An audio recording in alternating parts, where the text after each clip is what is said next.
Hello everyone. This is the 8th lecture in video lecture in ICS Instrumentation and Control System subject. In this video lecture we will see the measurement of temperature.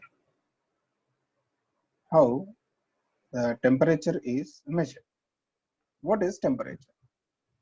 Temperature is the degree of hotness or coldness. It is the simple definition of the degree of hotness or coldness of a body, or it is also defined as the molecular activity of an object, or in different theories will give different definitions.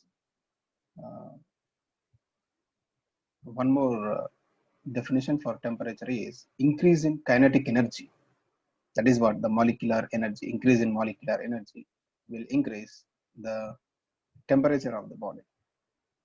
In simple ways, the degree of hotness or coldness is temperature. Now, we should require an instrument to measure the temperature. Definitely we require an instrument. The simplest instrument or example is a liquid in a glass thermometer. In our day-to-day life, we have everyone must have seen mercury in glass thermometer, where its range is from, ordinarily it is in general its range will be from 0 to 110 degrees Celsius, 105 or 110 degrees Celsius. If you want the wide ranges for increasing temperature, you will get for 200 degrees Celsius also. But if I want to find out very high temperatures or very low temperatures, we cannot use the ordinary thermometer. So there are different types of thermometers, and we will list out them, and we will see how their construction, basic principle involved in it, and what about the applications or limitations. Now,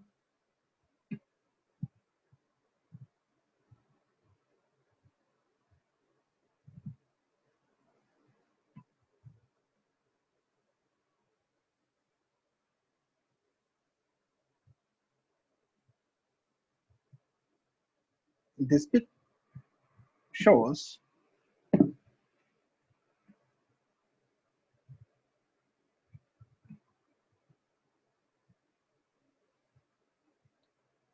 this pic will give a small different small category or different types of instruments to measure the temperature. They are bimetallic thermometers, helix bimetallic thermometer, spiral bimetallic thermometer, pressure thermometer, fluid expansion type, pressure type thermometer. This is we have already discussed in previous lectures. Resistance thermometer, thermistors, thermocouples, pyrometers, total radiation pyrometer, optical pyrometer, disappearing filament type. So these many types are there. Their applications are different. Now, so in general, where we find its applications, we'll find its like it may be in an industry to record the temperature of a furnace, or it can be the temperature of an atmosphere, or the temperature of a room where we can find we can keep the medicines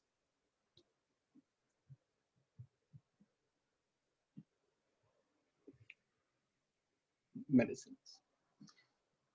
In process industries like chemical operations, and in studying situations in various parts of the earth, in different parts of the earth, we need to find out the temperature. So for that we require different instruments. We cannot simply use the ordinary thermometer and keep it inside. Wherever you want, you cannot keep simply ordinary thermometer.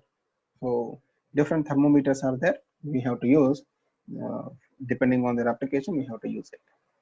And for studying the temperature of molten material, molten metals in furnaces, and for studying the temperature of the planets, for studying the temperature of the planets, a different planet may be having the different temperatures depending upon their position or away from the stars, their location from the stars. And in studying the temperature of red hot iron being rolled, again it is in a foundry industries it is used. Now, to study the temperature of human body, next in household ovens to fix certain temperatures,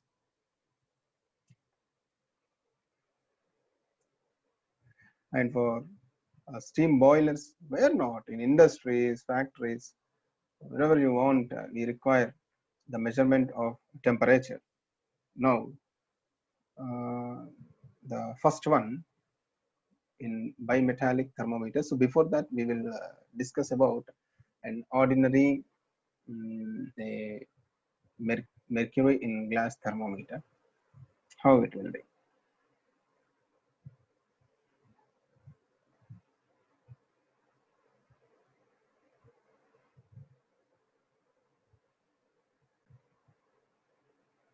This is liquid in glass thermometer.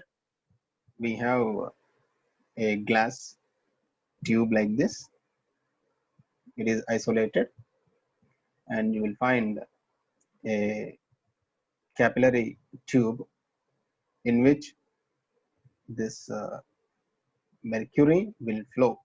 With change in its volume, it will move, it will keep on increasing its length by increasing its volume, because we provide only this passage, and it has been already calibrated.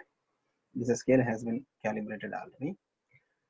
Now, this is a stem and sensing bulb, temperature sensing bulb. So we keep this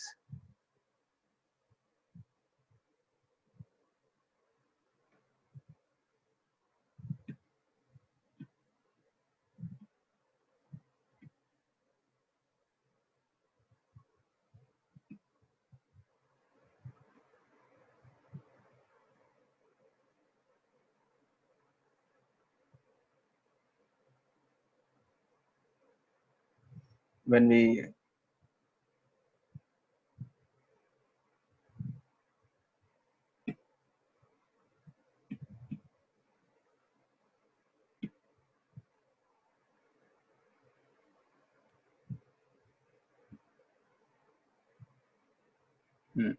when we keep this sensing bulb in a hot temperature source, because of its nature, due to its nature of changing in its volume, that is the thermometric property of this material.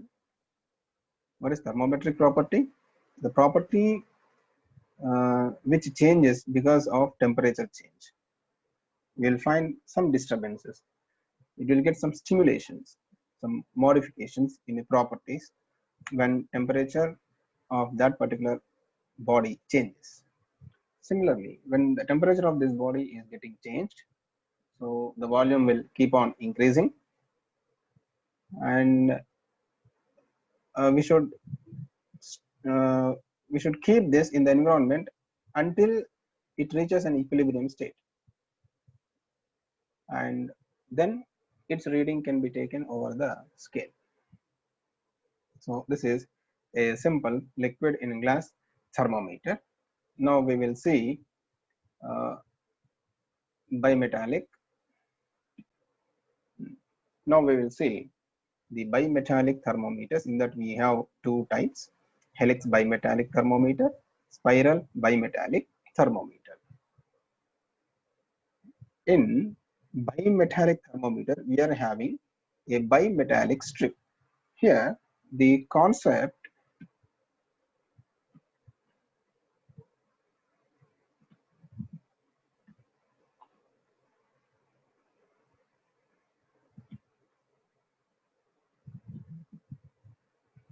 here, the concept involved here it is, we will be having two different materials with different expansions. The basic principle involved here is when materials, some specific materials subjected to heating, when they are subjected to heating, they will get expanded. We call it as thermal expansion. When temperature is increasing, the materials will get expanded thermally. We call it as thermal expansion. Now, the two materials are bounded like this. Either they can be welded with the help of brazing or welding. They are fastened like this. They are joined like this in order to avoid the relative motion of material A with B. They are joined like this, and it is just like a cantilever beam. It is fixed at the one end, and it is like this, and it is kept in an environment whose temperature to be recorded. So this upper one here, it is higher expansion material, and this lower one is, this bottom one is lower expansion material, made up of lower expansion material. And this is the thickness. This one is T1 and it has T2. This is T. Now, when we keep that in a high temperature environment, because of change in temperature, this will get expanded. But here, what happens? Their expansion coefficients are different. That is the reason why this lower expansion material experiences a compression and the higher expansion material experiences a tension, because it is expanding fastly, higher expansion material expanding fastly. So this will not move. It shows some what we call a laziness, a giddiness. It will show.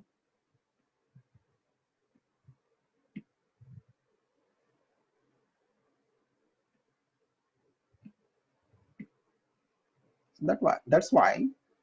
So we'll get a radius. We'll get a curve like this, and for that curve, we need to record this radius. So this radius, depending on this radius of curvature, the the temperature is calibrated. Based on this radius of curvature, temperature is calibrated, and many factors will be taken under consideration. This thickness will be taken under consideration. The thermal coefficients has been taken under considerations, and finally they calibrate with the help of this radius, and they will find what is the temperature of that particular environment. Now, this is the basic principle. We call this as bimetallic strip, and it is used for helix bimetallic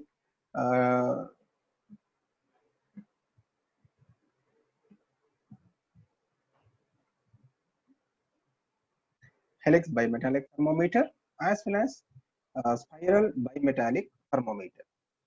Here we have different types of bimetallic strips sensors, or we call them as sensors. A helix type sensor. So this helix is made up of two different materials. It is prepared with two different materials, and you have a spiral type or a cantilever type, just now we have discussed, or a flat type. So this metal, now the metals used in bimetallic strips are given here. For high expansion, brass, nickel, iron alloys with chromium and manganese. For low expansion, Invar, alloy of nickel and iron. They use like this. So when the materials are different, one will be expanding fastly than the other. As a result, we will find some curvature, or we will find some movement in the helix or spiral movement. We may get the spiral movement, or here also we may get some curvature depending upon the radius of the curvature and the movements here, the horizontal movements. mm, a slight movements will be there. That displacement, that moment is calibrated to determine the temperature. Depending upon the magnitude of that movement, the displacement, the temperature is calibrated. Now we enter into helix bimetallic thermometer.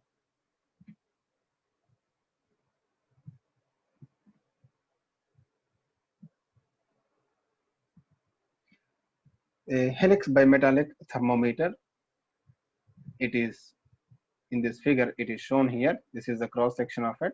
So this one is a temperature calibrated circular dial. So its side view is shown here. Here you can see the side view. Temperature calibrated circular dial. This is a circular dial. So over this, it is marked already.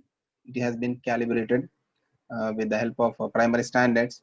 Now, so it's a pointer you have. Now again coming to the side view, this is a pointer, and we are having a long shaft. We have a long shaft. This shaft can rotate. It can rotate. Here you have a this is helix, bimetallic helix. This bimetallic helix, one end of the helix is fixed. Here this is fixed in the frictionless arrangement. You have a frictionless arrangement. This one is frictionless arrangement. It is fixed in that. And the other end is fixed to shaft. Free end of bimetallic helix. It is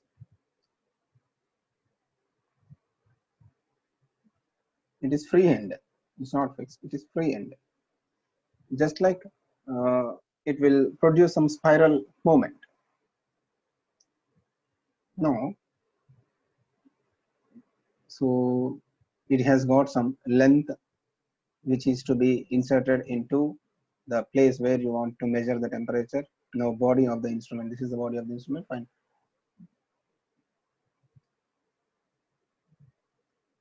Now, this bimetallic thermometer, helix bimetallic thermometer, the length of this will be inserted into just like a furnace or any other areas where I want to measure the temperature, record the temperature. So because of this bimetallic strip nature, thermal expansion nature, when the temperature changes, we will find the movement, the spiral movement of this spring, the helical movement of the helix, this bimetallic helix. We'll find some movement. So this moment in turn will, because it is fixed one here, and what it will do, it will, so this movement will in turn, it is linked to this shaft, and the shaft will also rotate, and the pointer which is in turn connected to this shaft will show the reading over this scale. The rotation of the shaft is because of the helix moment, and the pointer which is linked to the shaft will show the readings over the temperature calibrated circular dial.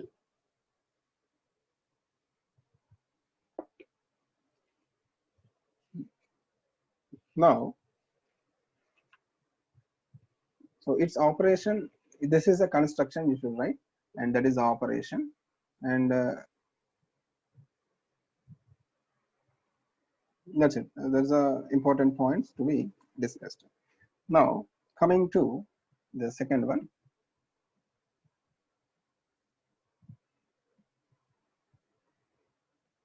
spiral bimetallic thermometer. You are having a spiral bimetallic thermometer. In the same way, like we are having the helix bimetallic thermometer, we have a spiral bimetallic thermometer. One end of this spiral bimetallic strip, it is fixed to the body of the instrument, and the other end is linked to this shaft, a rotatable shaft, freely floating shaft. We call this as freely floating shaft. For this shaft, as we have discussed, uh, this is a frictionless arrangement, bimetallic spiral, temperature calibrated circular dial. It's a side view is shown here, front view, and this is temperature calibrated circular dial. It is, and you are having this spiral. They may call it as a spring, and that is a helical spring. This one is spiral.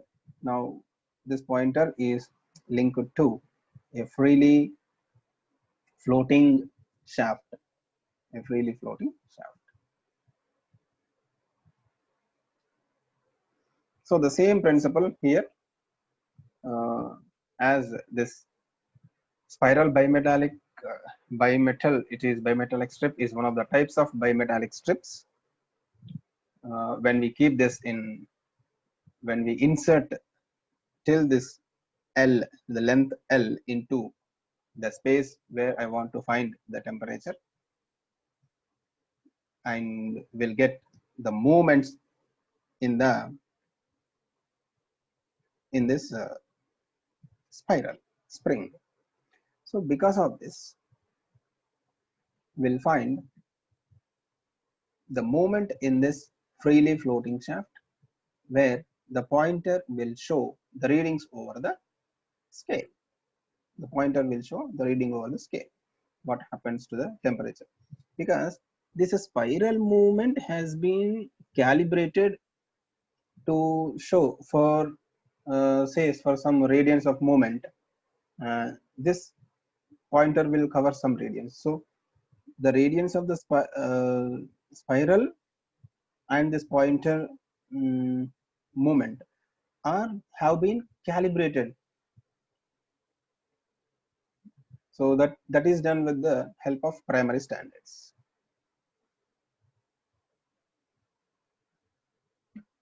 So this is what the measurement of temperature with the help of bimetallic strips,